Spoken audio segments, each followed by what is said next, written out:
Two particles of masses m1 and m2 move with the initial velocities u1 and u2.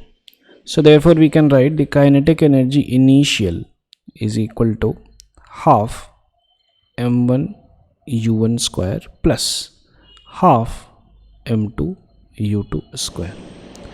On collision, one of the particles gets excited to a higher level after absorbing energy E.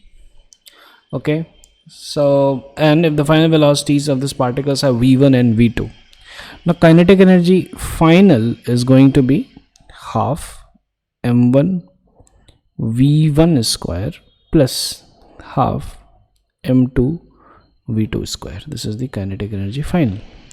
Now it gets excited to a higher energy level.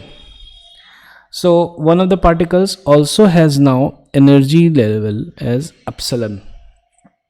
So therefore the total energy initially should be equal to the total energy final, which includes kinetic energy plus this epsilon energy.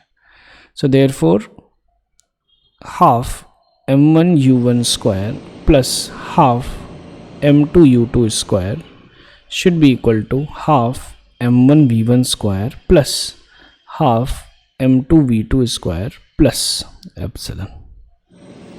Here this is the kinetic, this is the total energy initial, this is the total energy which is final.